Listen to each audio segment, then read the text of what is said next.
is a psychic cosmic portal. So the etheric body of the moon, while it's full, is pulling on our etheric body, pulling forth what kind of got lodged and hidden, the same way the physical moon pulls on the waters of the ocean. As we choose to kind of like put ourselves into sync with the moon, there are things that we can actually do during the month. Amanda Wideman, welcome back for your 4th time on my podcast. Thank you so much for coming again. And today I am so excited to talk to you about menstruation. And I think you are an amazing woman to talk to about this because you were a paramedic for 13 years. So you have this medical perspective on things, but also you had a near-death experience 7 years ago. So I think you have been able to intertwine beautifully both a medical perspective and a spiritual perspective on menstruation. And above all, you also have direct experience with endometriosis. And that has been something that you have dealt with in your life. So yeah, I'm excited to talk to you today about this. Yeah, my pleasure. This is one of my favorite topics. Thank you for having me. What do you think the purpose of our period is in the perspective of the divine feminine?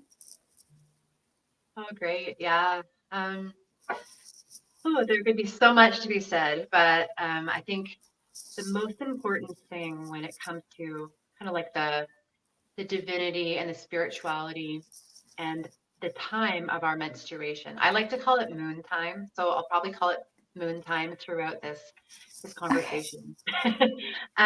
Is a time where we can go within. It's a time where we can set it aside for self-reflection, for growth.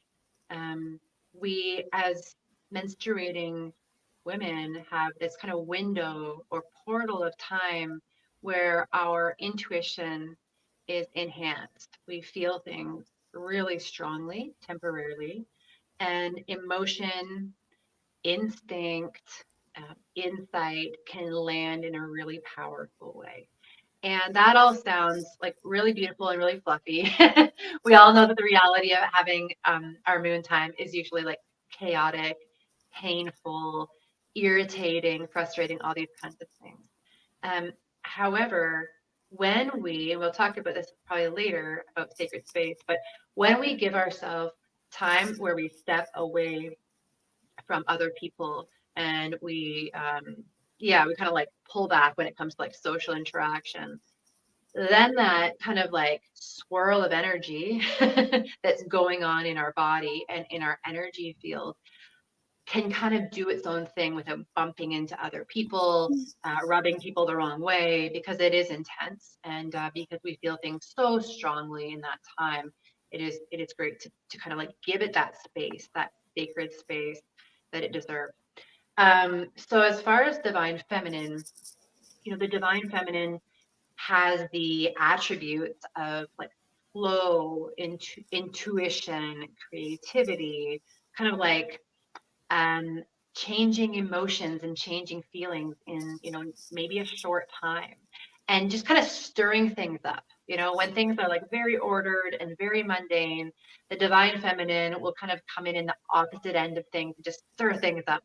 So we're having this happen physically, and we're having this happen, energetically and emotionally at the same time. So again, as like attracts like, as above, so below, the divine feminine kind of aspects, they come like right into the body, right into the nitty-gritty here and now. And the divine feminine isn't this like lofty, angelic, sweet feminine presence. It's like earthy also. And it can be heavy, we get sometimes bloated. So she is like a shapeshifter where she can be sweet and heavenly, but she can be like rough and earthy. And, just think of a woman giving birth, like that's the divine feminine at her peak. So that's not pretty. So it's a chance for us to really kind of in a short period of time, depending on how strong our moon time is, go through these kind of wild, disorganized, unpredictable, chaotic feelings. And as far as women who are really doing their own personal work when it comes to the divine feminine and self-inquiry and honesty. Many women who find themselves in that place are considered, highly sensitive or empaths, even healers or people who are becoming healers. And in order to be that person who is starting to really embody more of the divine feminine, we naturally become healers. We naturally become those who transmute pain. That's just part of the path eventually. So, those highly sensitive and empathic women, they all month long, to some degree, have been empathizing and feeling the pain or the emotions of other people around them. That's just part of their magic. And some women take on the pain of those that they hold dear in a big way. Um, Even the community or the world, like taking on kind of like the shifts and the intensity of the collective unconscious. So we're learning to kind of have a bit better boundaries and balance this, but naturally we're going to be transmuting our own pain and pain of other people. When the moon time, the bleeding time comes, the the action is to kind of like bleed out physically, but also to release anything that's been heady or stuck and transmute that by feeling powerful feelings in our body and then letting it go. And in this way, anything we've picked up in our divine feminine way over the last month, anything extra that we've picked up, we can release and let go, whether it's our own stuff, things that no longer serve, emotions of other people, energies of other people. It's a chance for them to really just kind of like be felt, alchemized, and released during the Mm, bleeding time. that's beautiful. So the bleeding time is a time where we can ask ourselves, what do we need to let go? And we're physically letting go of blood, but we can also at the same time, because the physical manifestation represents a spiritual manifestation, so we can also let go of emotions and maybe stuck energy. Yeah, exactly. And on more of a mystical side of things, our blood, it contains information, not like the red liquid physical blood, but kind of like the invisible spiritual energy signature that is in the blood. And so, um, what again, back to kind of anything that we've picked up in our system, we're just kind of like symbolically letting it go in that time. So there is kind of like a mystical aspect to this that, yeah, that can't be ignored at a certain point. Yeah, and that we don't get taught about. So Really got to get thought about. yeah. Yeah, yeah. But so the moon has a cycle of 28 days, and so does our period. So are women connected to the moon? They're very connected to the moon. And I think, again, the more sensitive and discerning a person becomes, I mean, when I was in my 20s, I wasn't very sensitive. I didn't notice this stuff. But as time passed, it started to become, this stuff started to make sense. So, yes, first of all, I mean, obviously, we know it takes like, I think 27.3 days for the moon to orbit around the Earth. Our cycle has about 28 days. Science struggles to prove that women's cycles are synced up with the moon, but any woman who is really in touch with their body and intuitive, they'll tell you that they just know that they are. And yeah, so when the moon completes a cycle, we complete a cycle. This is just very symbolic and is one of many ways that we connect ourselves to the earth and to the cosmos around us, which is really beautiful. So the 28 days is kind of like deeply embedded in our psyche and has been for, since the beginning of women's cycles. So, yeah, so there's like the new moon, the waxing moon, the waning moon, and the full moon, and all the little cycles in between. But as we choose to kind of like put ourselves into sync with the moon, there are things that we can actually do during the month. So, new moon is a time where a lot of people set intentions, set out prayers, um, just like start things, like book appointments. And the new moon is a great time to do that. We have the momentum of all the other people in the world that are doing it at the same time. So we're kind of like doing it with the others. The waxing moon is a great time to take action. And then the waning moon is a great time to kind of reflect on what you've been up to. And then the full moon is a time to let go. And so, yeah, I mean, obviously you can kind of look into that more, but those are kind of like the basics of it. And that full moon, that time of letting go, it's almost like a mini death. You know, if you think if you think of like it as the winter, what one way that people look at their menstrual cycle, again, this will tie into the moon, is like the spring, summer, fall, and winter. So I'll just say a couple things about that because this is really important. So we'll start with the spring. So this would be after you finish bleeding, kind of like that first week where you're kind of back in the real world.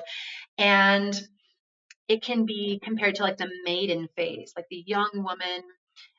There's like this juicy glow going on, inner peace, inner settling. Uh, you have energized time. If you have a partner, it's a great time to connect. If you're single, it's a great time to attract a partner. And there's like more of like an outward focus and a curiosity of the world. So that's a great time to just kind of like jump into something because you have the momentum, you have the hormones. Um, yeah, you've got the wind at your back. Then we've got summer, and many people call that the mother phase.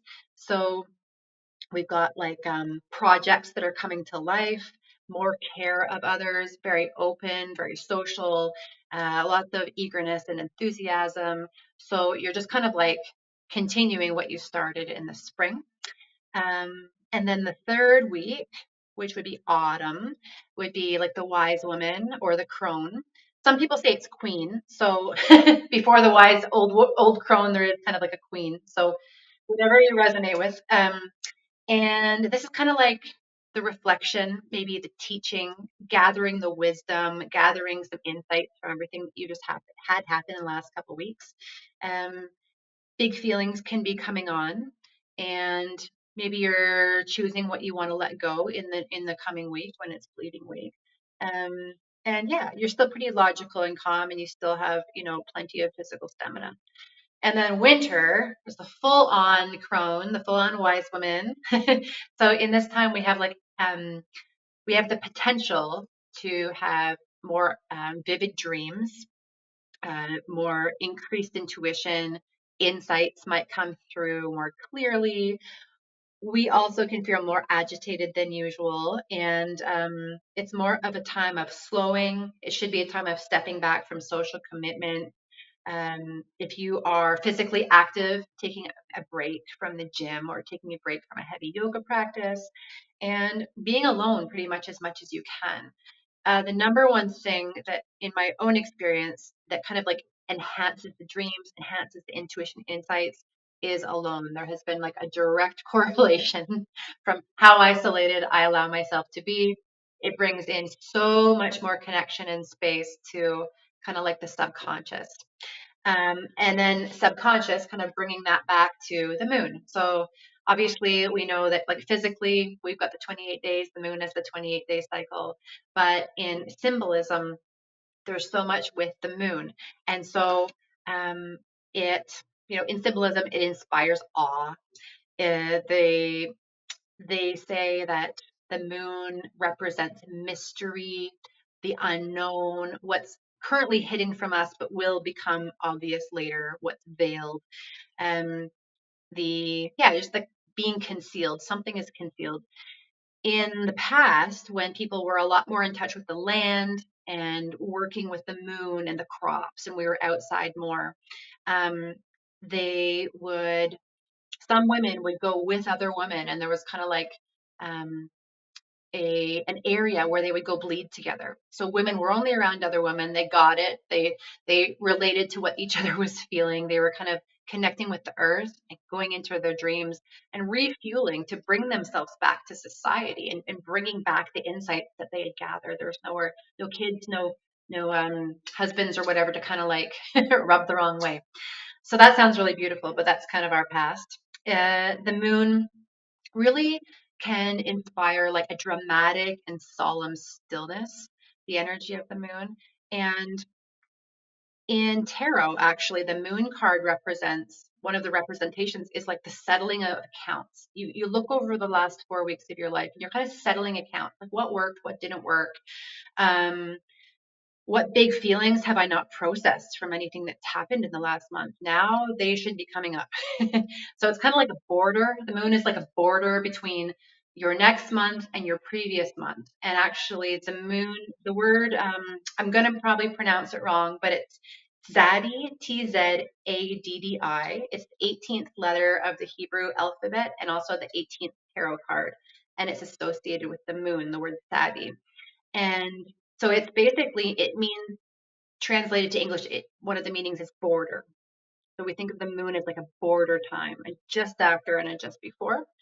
And in esoterica and in healing and all that kind of stuff, the moon and astrology, the moon can represent kind of like the awareness of trauma.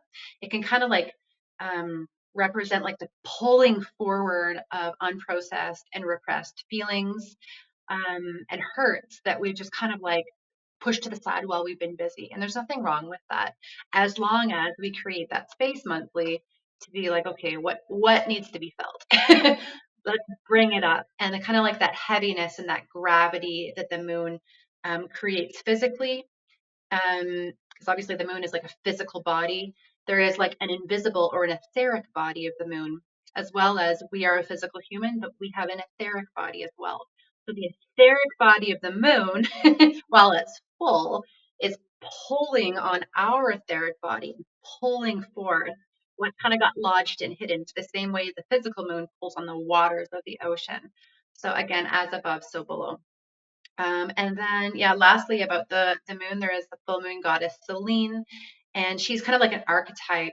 Um, Selene's name translates to like lightness or gleam, and she's connected with the phases of life, dark and the light. You know, we've got sometimes when the moon is mostly dark, and sometimes when the moon is mostly light. But that moon archetype goddess of Selene is able to hold it all, no matter which phase. So yeah, that's a little bit the moon.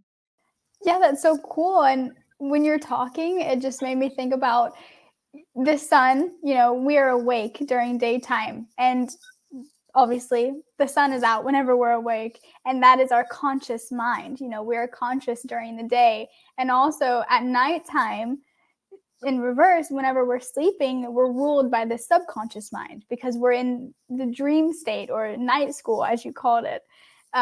And so the moon represents the subconscious mind and the sun represents the conscious mind. Exactly. Yes. Totally. Okay, yeah, everything you're saying is just, it just is like, yep, it just it feels right intuitively. So in today's society, we are quite disconnected from our bodies and from nature. So how can we instead learn to use our period as a catalyst for spiritual growth? Right. Um, Again, I'm going to keep coming back to this. We can use this as a catalyst when we give it the space, because I think as women, we all know when we've had a bad period and we've still plowed through work and we've been around other people and we've just been so irritated, and we've been maybe have big feelings of anger or physical pain or whatever. And when we're really intermingling with other people's energy and other people's deadlines, that catalyst doesn't get a chance to land and really work for us. So yeah, so imagine yourself taking the space that you need, making a few changes for a few days temporarily. Then yes, it can be a catalyst, because when we are doing spiritual work, when we're doing self-inquiry and growth and kind of like looking at our shadow and doing these difficult things that are launching us forward and clearing out the past, sometimes we need to do certain things to like stir up what needs to be stirred up next. That's why so many people go to ceremonies, plant medicine ceremonies. That's why people do meditation or shadow work, because they're like, okay, I'm going to take a peek. I'm going to take a look and see kind of like what's coming to the surface, and kind of meet it head on and process it. And so the cool thing for people who are committed to this process is that our moon time is kind of like a built-in ceremony. It's kind of like you don't need to go pay someone to go on a retreat. It's like it's waiting for you. So we can take advantage of that or not. And so Mm. I'll give you just like a quick example. I was traveling the last time I was having my moon time. Unfortunately, it just lined up that I couldn't take the space that I needed to. But and looking back, there wasn't much processing. I wasn't able to use it as much as a catalyst. But the previous month, I was in a place where I had it to myself.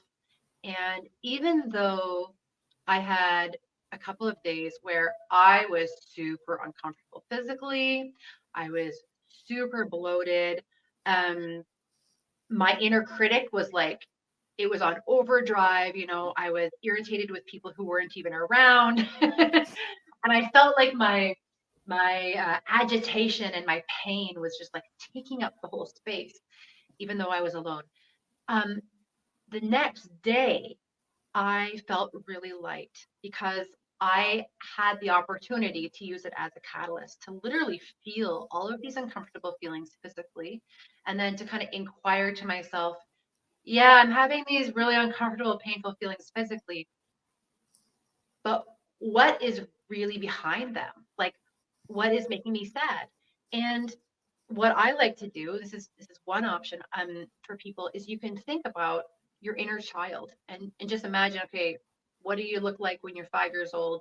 Picture in your head and just ask him or her, or ask her, because I'm a woman, ask her, um, what do you feel uncomfortable about right now? Because guaranteed, as a kid, there are discomforts and difficulties that just didn't get processed, that got stuck in the subconscious. It's a great time to do a little bit inner child work. And it's interesting, you never know what that inner child's going to say. You can come up with some really wild things that you weren't expecting. One of the things when I was kind of doing that inquiry in that month where I had space, like, you know, you're alone all the time. You're alone all the time. Not the me now, but the me as a kid.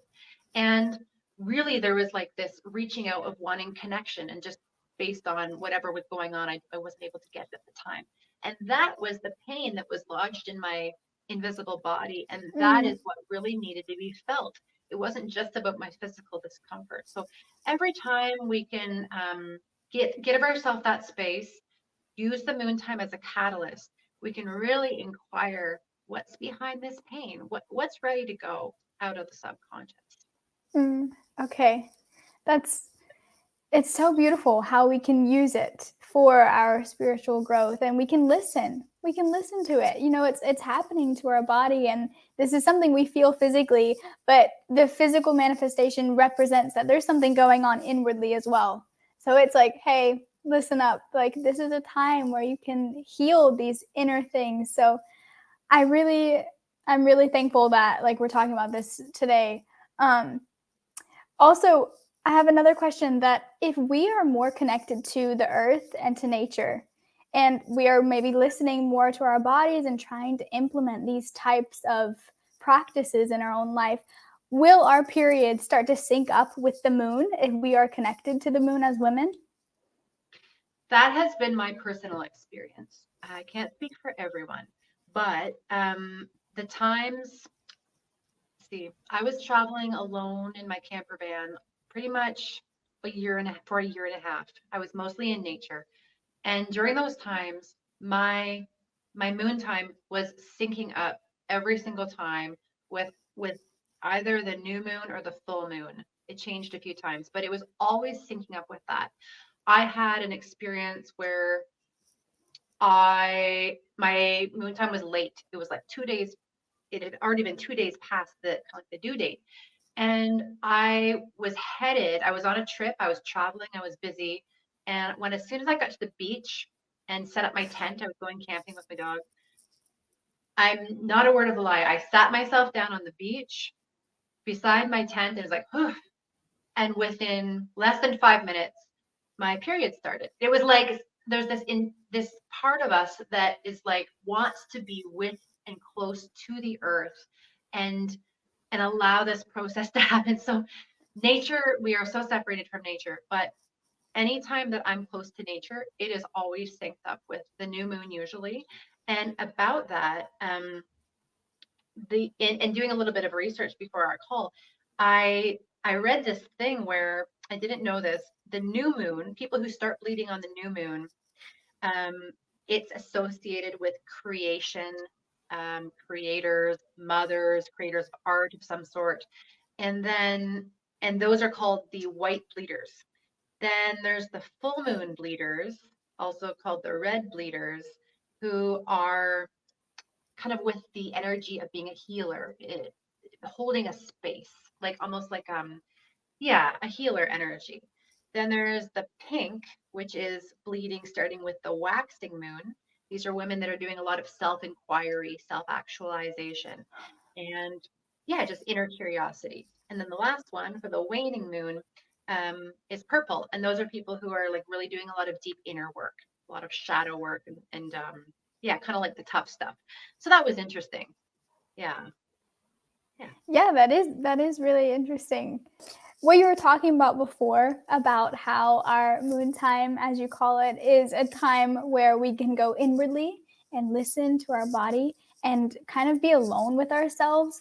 It reminds me of how in the Bible it talks about, but more in a negative light, talks about how women were kind of separated from society and seen as unclean.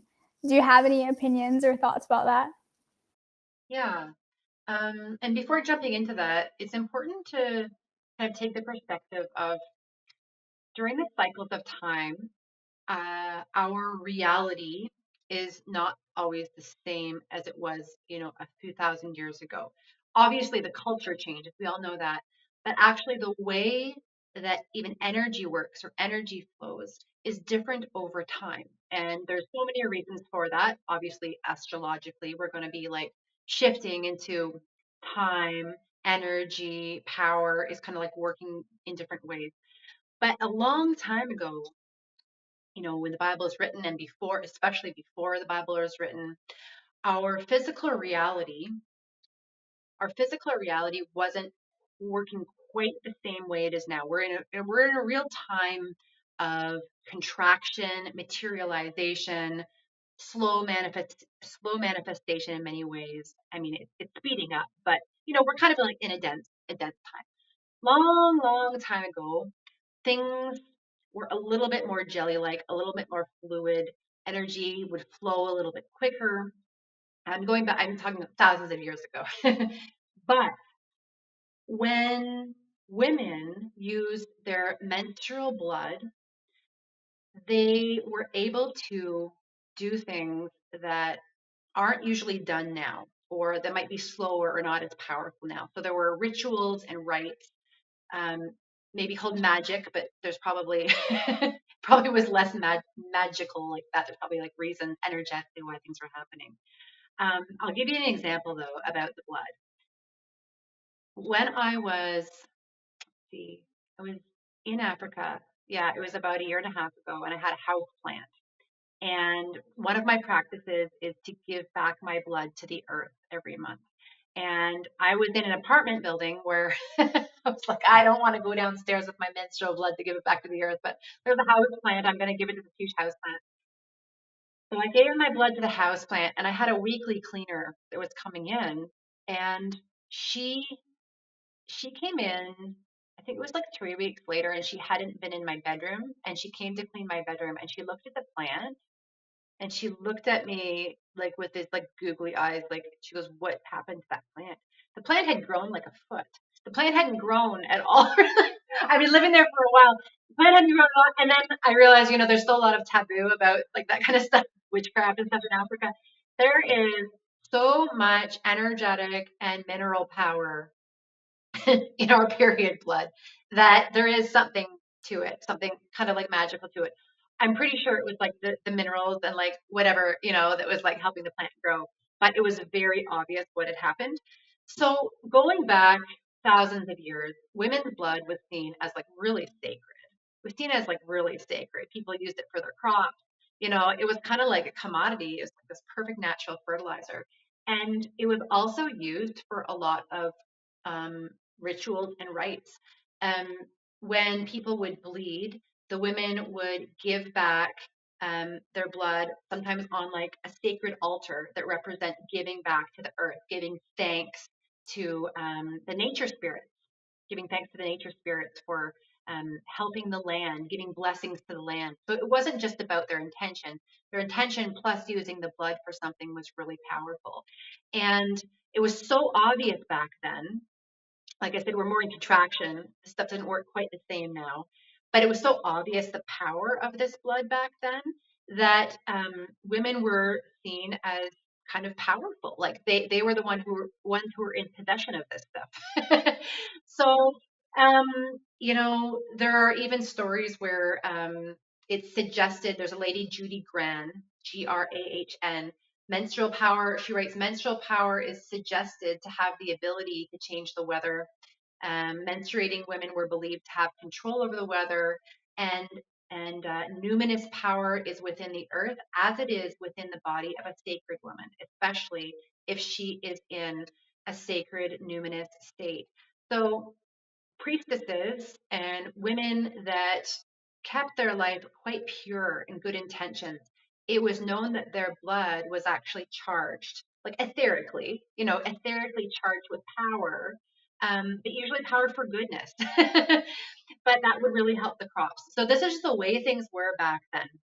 And it obviously was true to an extent because there was all of this stuff and stigma around women who were bleeding. And I think that in the Bible and in other societies and cultures, it wasn't just in ancient Israel. There was the patriarchy. There was the patriarchy, and they were in power. So any threat to the patriarchy um, needed to be controlled. Needed to be controlled. There is really something to the energetic power of the women's menstrual cycle that I have experienced directly and personally. In some plant medicine ceremonies, you are not allowed to go into the ceremony if you're on your moon time. And at first, that might be like, oh, that's not fair or whatever. I went to a ceremony where you were allowed to go, but you needed to tell the ceremony guide. You needed to tell the ceremony guide. And I said, like, what's this all about? This kind of sounds like the taboo in the Bible kind of thing. And the ceremony guide was a woman, and she explained to me that when a woman is on her moon time and she's in the ceremony space, which is very highly spiritually charged, people are very sensitive. The whatever's going on with her, whatever's going on with her, usually something troublesome because it's your menstrual cycle, can affect the whole group. It can especially affect the people who are sitting nearby. And so it can almost, whatever she's going through in the ceremony, whatever she's releasing, can almost overpower and overshadow what other people are experiencing. So the ceremony guide said, you can come, but I just need to know that this is what's going on so I can kind of like work with the energy in your field so that it's contained to you. I was like, okay. Now, I probably wouldn't, to be honest, I wouldn't go into a ceremony again on my moon time because I experienced the plant medicine ceremony a lot more intensely, painfully, and dramatically than was probably necessary. So I am kind of like a testament to the fact that during women's moon time, there is a lot of invisible energetic power going on in her field. It's not it's real. So just back to your Bible question, I think that people were very aware of these things in those societies that were a little bit more mystical than we are now, and so they wanted to not have any extra influence or power or energy where they didn't want it to be. Wow. That's really cool perspective. And I like how you actually had the experience with the plant medicine and the shaman. Yeah, that's really interesting. It would have been funny if she kind of like separated you from the group. Like you can have the ceremony, but just do it over here, away from everybody else.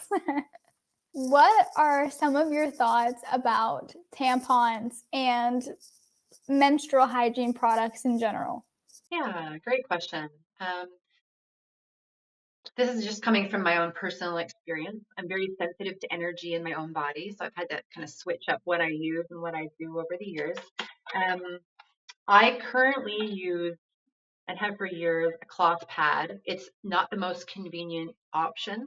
When I'm finished with it, I'll kind of like soak it in water and give it back to the earth. Although, yeah, it's not a super convenient thing. I used to use tampons, but I had heard many things about different chemicals that are in tampons that are not necessarily safe to be putting against the mucous membrane. That kind of originally got me off of using them. A lot of people use like a cup, a menstrual cup to collect the blood, and they have a way with that that works really well for them. For me personally, I need I need to have the experience of a downward flow. If I have a tampon or a cup or something that's inside of me collecting the blood, to me, it feels energetically like there's a block, like there's a stop, and I want to allow any downward flow to go. And again, um, to kind of like jump into actually Ayurveda. In the Indian medical system of Ayurveda, when the woman bleeds, um, the actual bleeding itself, although obviously hormones are involved, before the hormones change, there's an energy of air, vata, and that energy of air starts kind of swirling around in our energetic body, and then that informs the physical body to start the process of bleeding.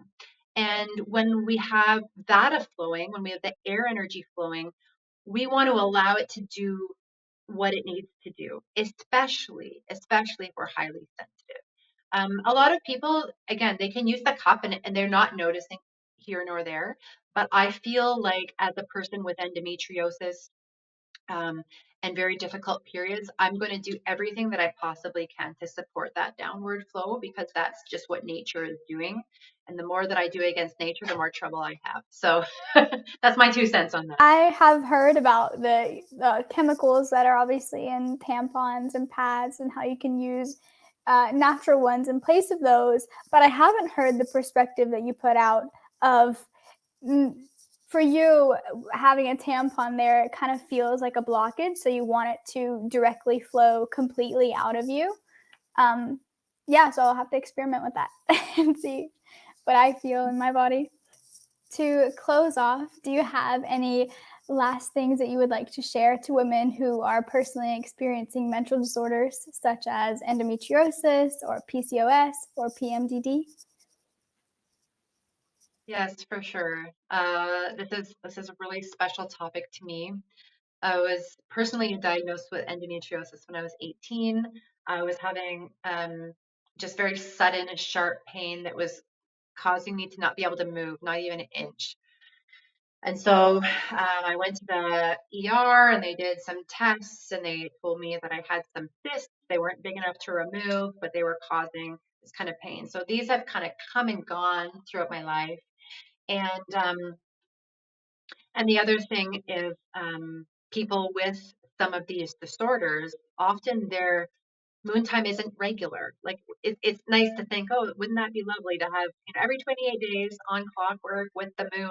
That's not everyone's reality. And if that's the case for anyone watching this, there's nothing wrong with you. It doesn't mean you're not connected to nature. It means that you're having a process that is your own sacred process. And so everyone's different. When when a woman has really intense period pain or one of these disorders going on, it can be it can be beyond. And when you tell people you're having a difficult moon time, a difficult menstruation, it can be kind of mistaken for just a bad PMS. But I'm the one who's here to say it's not like bad PMS because I know what PMS is, I know what bad PMS is, but then way down the end of the spectrum, I know what these disorders are. And basically, for some of us, our life has to stop for a few days. For some of us, we're regularly calling in sick to work. For some of us, Tylenol and Advil and all of these things, they're not touching the pain that is present. Um, and so it's something that it's an experience that unless you've been in it, you can't relate to. So there's a bit of like a loneliness and an isolation where, you're not even understood or related to. Not that people are looking for pity, but it is nice to be understood. So I have noticed just with women that I know, with coaching, that often, and I'm not really sure the exact reason for this, but often there's a big pattern with women who have these disorders and women who have experienced significant trauma early in their life. Um, there's also a lot of women who are doing a lot of self-inquiry or shadow work, or on a spiritual path. They are people who do have often really, really intense periods or some of these disorders. So, so I'm not trying to make light of them or say there's anything good about it, but if you're going through those things, it can be a potential that you're taking on more of the collective pain and the energy of the people around you during the month, because your capacity to hold pain, to alchemize, is maybe greater than it used to be or greater than somebody else. And so having the absolute most self honor and self respect and self care during that time, beyond, because no one's going to give that to you. No one's just going to like pop out of the blue and be like, wow, you're really going through it. I'm going to set you up a comfortable bed. I'm going to turn your phone off. I'm going to call you in sick to work. I'm going to cook for you. That's not going to happen. So people who are in this situation, they need to create that space for themselves, and they need to be ruthless. I mean, absolutely ruthless. Whatever that those needs are, to not put them aside, because when we put aside our needs during that time, if we have these disorders, the symptoms can worsen because we're in a stressful state where we're really trying to take care of other people, or we're trying to keep up with work, and that's just going to exacerbate the symptoms. So again, just kind of like coming back full circle to the isolation thing. The best thing that I have found personally is creating as much isolation as I possibly can. If I'm going to call in sick to work in the month, I reserve it for one of those days. I'm just really on it because, I matter, you matter, we matter, and no one's going to do it for us. On the flip side, as a person with one of those disorders, some of my most incredible mystical experiences have been on one of those days of moon time, on one of my worst cycles. Go figure. And the one thing that I had in common between these different, very mystical experiences was the fact that I had kind of given myself the day to be in bed and no one was around. This this is absolutely integral for me personally to make the connections that I have made. And I've had some of the most special dreams where they were more than dreams. I was connecting with spirit guides and angelic beings that were just really bringing me soul warmth and heart opening connection. I mean, I'm not going to get into the details of these dreams, but it was as though there was a portal, there was a door open in these short periods of time. The womb is a psychic cosmic portal. So when we can honor it, we have much more of a chance to have these really incredible dreams. I just remember in some of these mystical experiences, my whole body just really filling up with kind of like a buzzing and like a warm fire in my heart, where I felt like I was in this like super warm cave. It was like being out of body but being in the body, because I could feel the body. And yeah. And these were not things that I was ever expecting to happen. There was always like quite a few months in between them. But this has kind of like confirmed my decision, or my just importance on creating that space for myself during this time whenever possible, because those have been some of the most really special transformative experiences of my life. And then Actually, one thing that I want to share before going is I have been traveling quite steadily for 7 years. A lot of those years in the developing world, India and East Africa specifically are coming to mind, where much of the world is still seeing women's bleeding time as extremely taboo. extremely taboo. And many of the places I visited in East Africa, uh, most of the girls in rural villages are not able to attend school at all during their moon time because they don't have money for menstrual products. They don't have anything like that. So they stay home and they get behind in school. There was even an instance with my friend's charity where a girl committed suicide because she happened to get her period at school. Someone saw the blood. A teacher was even involved in making fun of the girl, and she went home and she killed herself. So there is not education, resources, support, anything for these girls. So a lot of them get behind in school because they're missing school. And then we were also, my friends and I with the charity, we were trying to bring this project forward where we were giving cloth pads to girls. And the project was not able to get momentum because the girls were too afraid to clean the pads and let them hang dry on the clothing line because men are not supposed to see the products. And we're like, this is really backwards. So there's just a lot going on with our sisters in the developing world. So, just to be aware of that, anytime you see any like charities or social media that are supporting these girls, like, get behind them in any way you can. That's one of my personal passions. And yeah, I just want to give a shout out to our sisters. Thank you so much for loving yourself enough to take the time and give yourself the space to listen to your own body, feel your body, because you doing that is and talking about it. You're not only doing it, but you're also talking about it. Is helping other people do it as well. So really, thank you so much for honoring yourself and honoring women in general. Oh yeah, my pleasure. Thank you.